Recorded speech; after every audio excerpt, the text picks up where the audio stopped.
Hola, buenas noches. Estamos iniciando transmisiones este viernes. Por aquí anda Tacha, está a punto de integrarse a la grabación.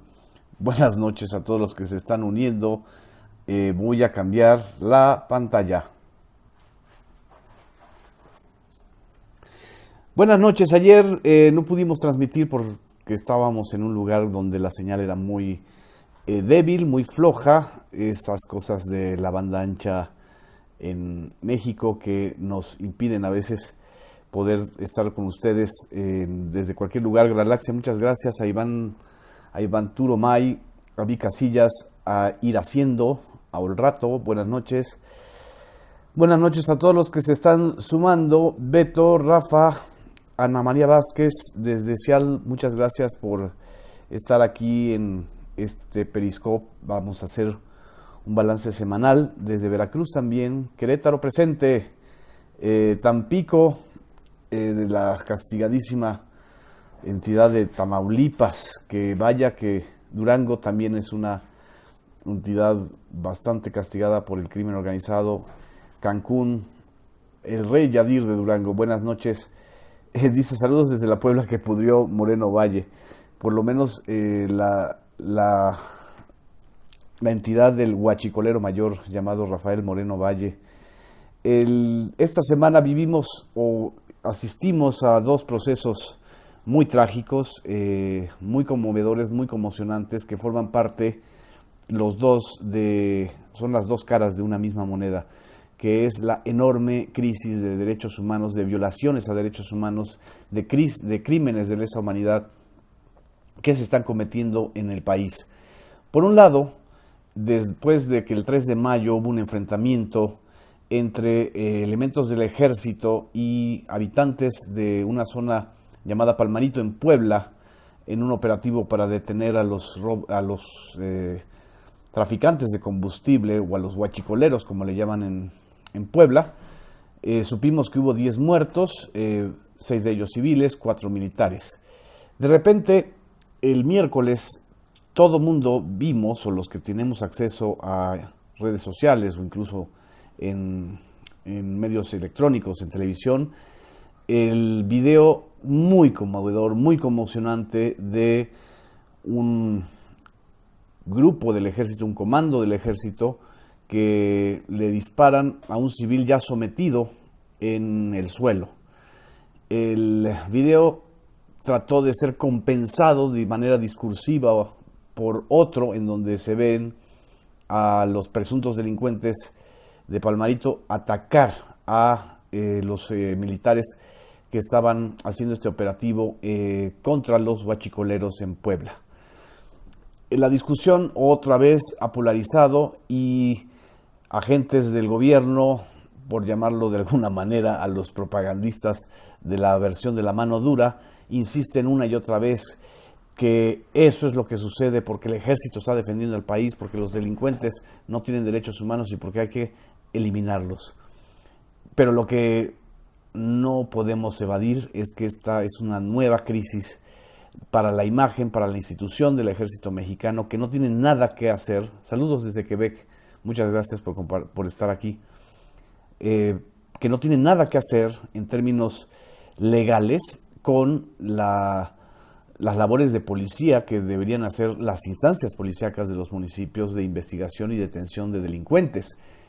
Los soldados, insisto, y lo hemos dicho en varios periscopes, están entrenados para abatir al enemigo, para matar, no para investigar, ni para detener, ni para realizar lo que a final de cuentas son las labores policíacas, como en Tlatlaya, como en Tamhuato, como en el caso Ayotzinapa, como en aquel episodio donde efectivos de la Marina en Tepic, Nayarit, balacearon a presuntos narcotraficantes y que con eso se justifica las masacres. En este episodio de Puebla, otra vez volvieron a quedar muy mal parados efectivos militares. El secretario general de la Defensa ha salido a señalar que es responsabilidad de los gobernadores, pero por supuesto que es responsabilidad de los gobernadores estar al tanto de los crímenes que se cometen en sus entidades. El caso de Puebla es grotescamente alarmante porque Rafael Moreno Valle durante sus 6 años de gobierno no hizo nada para frenar el crecimiento exponencial del robo de combustibles. Pero ese no es el punto. El asunto es, ¿qué hacemos otra vez con los soldados que son mandados a estas batallas, a estas guerras punitivas contra la propia población civil, contra los propios habitantes? Sean o no sean delincuentes. Ese es el punto. O sea, no, la calidad de delincuente la debe de dictaminar un juez, no un video que se filtra o nuestra percepción alterada por este discurso casi fascista que estamos viviendo en México desde hace ya varios años, desde la época de Felipe Calderón, quien dio la orden de sacar a los soldados de sus cuarteles para realizar las funciones que deberían hacer los policías en México. El otro episodio trágico, y aquí tengo el periódico La Jornada, que quizá fue el único que lo destacó como nota de 8 columnas, el asesinato de Miriam Rodríguez, activista de Tamaulipas, madre de una joven desaparecida en San Fernando, Tamaulipas, que el 10 de mayo, el miércoles 10 de mayo, fue asesinada de una manera sanguinaria en su propio domicilio por un comando.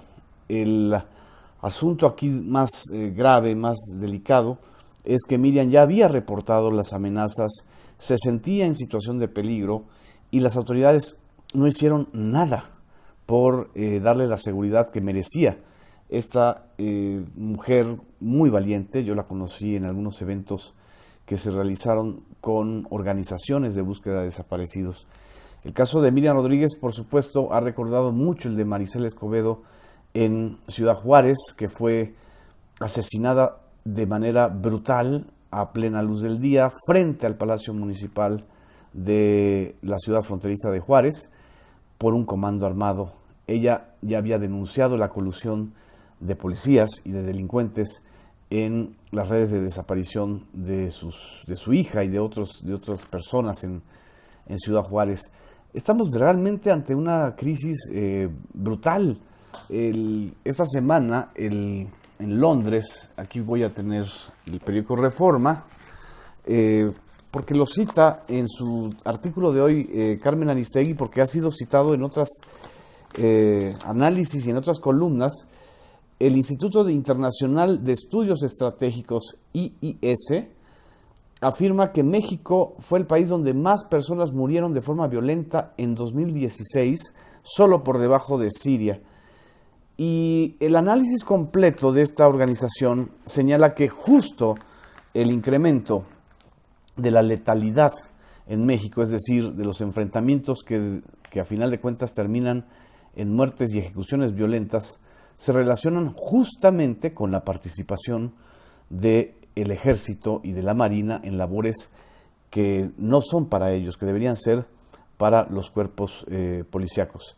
Sí, efectivamente es Maricela Escobedo, el caso de Ciudad Juárez, el que me recordó, y hay mucha similitud entre el de Miriam Rodríguez y el de Maricela, pero no son solo ellos, han fallecido, hoy en las redes sociales vi una lista de por lo menos 15 padres y madres que han estado buscando a sus hijos porque la indolencia del Estado mexicano frente a esta crisis humanitaria terrible los ha llevado a eso. Y en lugar de ser protegidos, en lugar de ser tratados como auténticos héroes civiles, héroes y heroínas civiles, el Estado los deja en la indefensión absoluta frente a grupos criminales que están justamente vinculados a quienes deberían combatirlos, es decir, a grupos policíacos y también a comandos y sectores militares.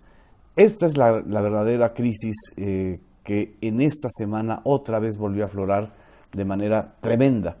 La solución que quiso dar el gobierno mexicano, el gobierno de Enrique Peña Nieto, al enfrentamiento con grupos narcotraficantes en entidades como Michoacán fue el apoyo y la creación de grupos de autodefensas.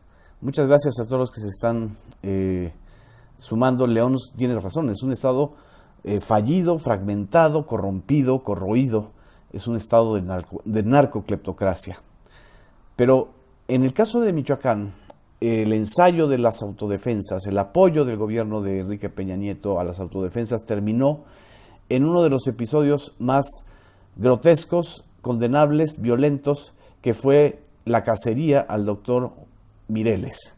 El doctor Mireles, que representó y ha representado para muchos michoacanos el auténtico líder civil que encabeza y que se amotina por justamente la corrupción de los caballeros templarios con los cuerpos de seguridad en Michoacán.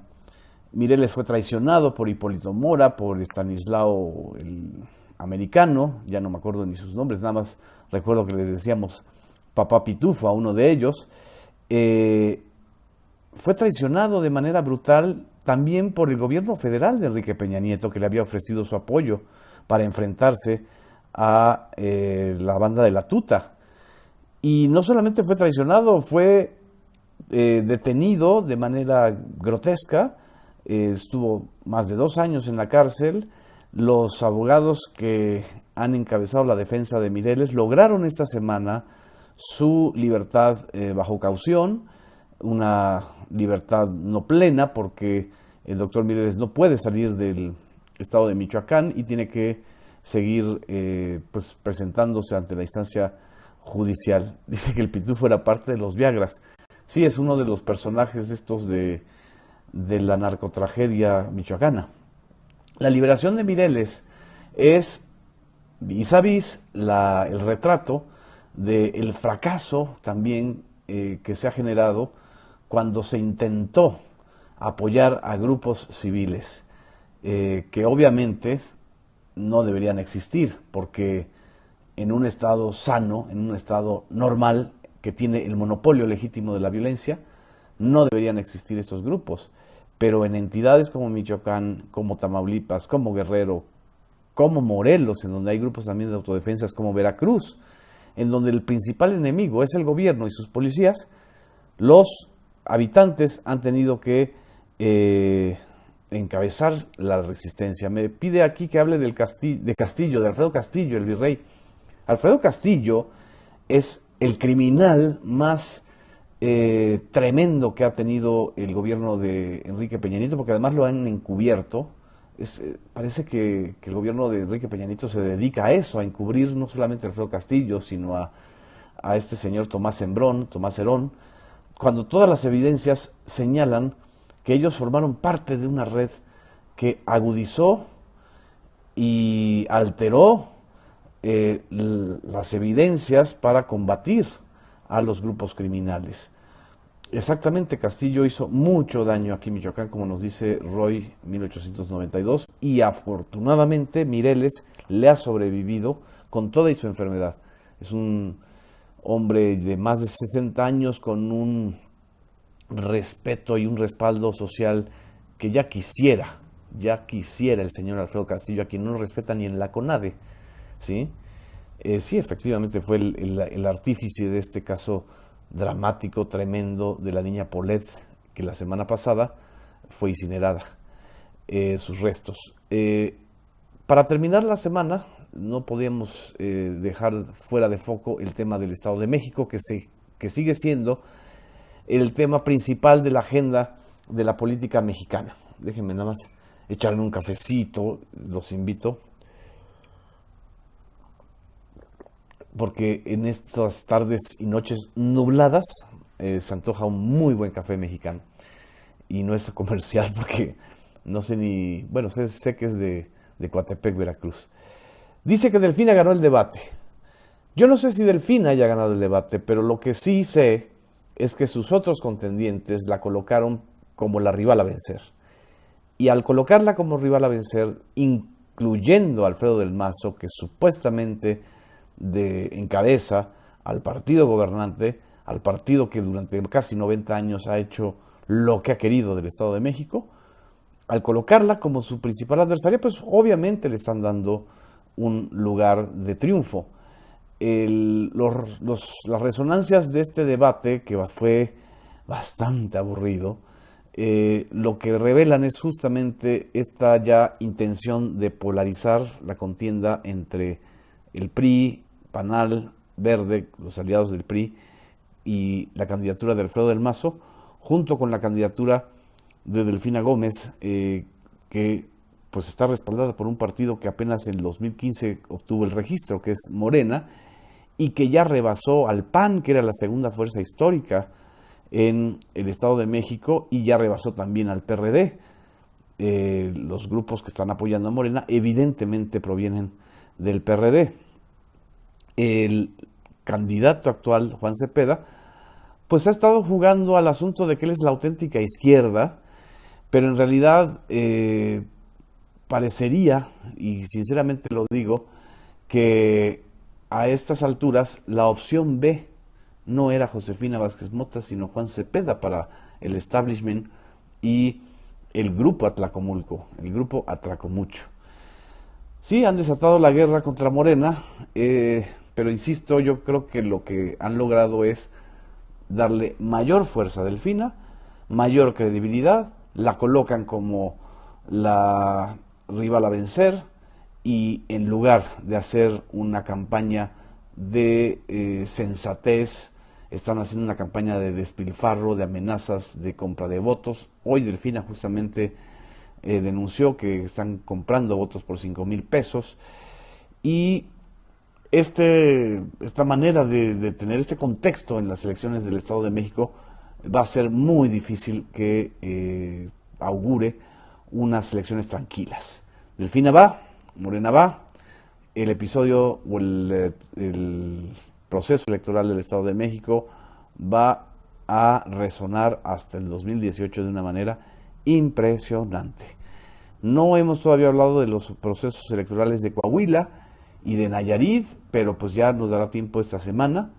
Les agradezco mucho sus comentarios, su presencia, sus sugerencias, su paciencia, y aquí estamos pues para informar, que a final de cuentas es nuestro papel principal como periodistas en un país en donde los medios, la gran mayoría de los medios, están sesgados, callan o simple y sencillamente no están preocupados por lo que a los televidentes o a los radioescuchas o a las audiencias les interesa saber. Aquí saludo a Anastasia y a Tomasa, que están ya muy tranquilitas. Muchas gracias. Buenas noches.